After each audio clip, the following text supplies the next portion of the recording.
ನಮಸ್ಕಾರ ಆತ್ಮೀಯ ವೀಕ್ಷಕರೇ ಮತ್ತು ಪಾಲಕರೇ ಹಾಗೂ ಪೋಷಕರೇ.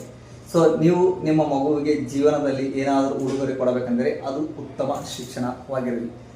ಈ ವಿಡಿಯೋ ಮಾಡೋ ವಿಶೇಷತೆ ಏನಪ್ಪ ಅಂದರೆ 10ನೇ ತರಗತಿ SSLC ಪರೀಕ್ಷೆ ಬರೆದ ವಿದ್ಯಾರ್ಥಿಗಳಿಗೆ ಉಚಿತ ಸೇತು ಬಂಧ ಕಾರ್ಯಕ್ರಮವನ್ನು ನಡೆಸಿಕೊಡಲಾಗುವುದು. ಸ್ಥಳ ಶ್ರೀ ಹರಿ ಸ್ವತಂತ್ರ ಪದವಿ ಪೂರ್ವ ಕಾಲೇಜ್, ಯಾದಗಿರಿ.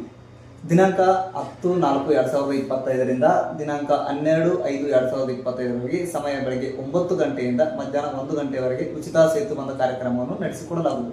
ಈ ಉಚಿತ ಸೇತು ಬಂಧ ಕಾರ್ಯಕ್ರಮದ ವಿಶೇಷತೆಗಳೇನಪ್ಪ ಅಂತಂದ್ರೆ, ಕಲಿಕೆಯಲ್ಲಿ ಹಿಂದುಳಿದ ವಿದ್ಯಾರ್ಥಿಗಳಿಗೆ ಗಣಿತ, ವಿಜ್ಞಾನ, ಇಂಗ್ಲಿಷ್ ವಿಷಯದಲ್ಲಿ ವಿಶೇಷ ತರಗತಿಗಳನ್ನು ತೆಗೆದುಕೊಳ್ಳಬಹುದು. ಎರಡನೆಯದಾಗಿ, ಕಲಿಕೆಯಲ್ಲಿ ಹಿಂದುಳಿದ ವಿದ್ಯಾರ್ಥಿಗಳಿಗೆ ಇಂಗ್ಲಿಷ್ ಮಾತನಾಡಲು ಮತ್ತು ಇಂಗ್ಲಿಷ್ ಬರೆಯಲು ಕಲಿಸಿಕೊಡಲಾಗುವುದು. ಮೂರನೇದು, ಈ ತರಗತಿಯಲ್ಲಿ ಸ್ಮಾರ್ಟ್ ಬೋರ್ಡ್ ಅಳವಡಿಸಲಾಗಿದ್ದು, ನಾಲ್ಕನೇದು, ಉಪನ್ಯಾಸಕರು ಅಂದ್ರೆ ಅನುಭವ ನುರಿತ ಉಪನ್ಯಾಸಕರು ಸದಾ ನಿಮ್ಮೊಂದಿಗಿರ್ತಾರೆ. ಆಸಕ್ತಿಯುಳ್ಳ ವಿದ್ಯಾರ್ಥಿಗಳು ಹಿಂದೆ ನಮ್ಮ ಕಾಲೇಜಿಗೆ ದಾಖಲಾತಿಯನ್ನು ಪಡೆದುಕೊಳ್ಳಿ. ವಿದ್ಯಾರ್ಥಿಗಳಿಗೆ ಸಹಾಯ ಮಾಡಬೇಕಂದ್ರೆ ಈ ವಿಡಿಯೋನ ನಿಮ್ಮ SSLC ಪರೀಕ್ಷೆ ಬರೆದಿರ್ತಕ್ಕಂಥ ವಿದ್ಯಾರ್ಥಿಗಳಿಗೆ ಶೇರ್ ಮಾಡಿ ಆದಷ್ಟು ಬೇಗ ನಿಮ್ಮ ವಿದ್ಯಾರ್ಥಿಗಳನ್ನು ಈ ಕಾಲೇಜಿನಲ್ಲಿ ಪ್ರವೇಶ ಪಡೆಯುವಂತೆ ಅವಕಾಶ ಮಾಡಿಕೊಡಿ. ತುಂಬ ಹೃದಯದ ಧನ್ಯವಾದಗಳು.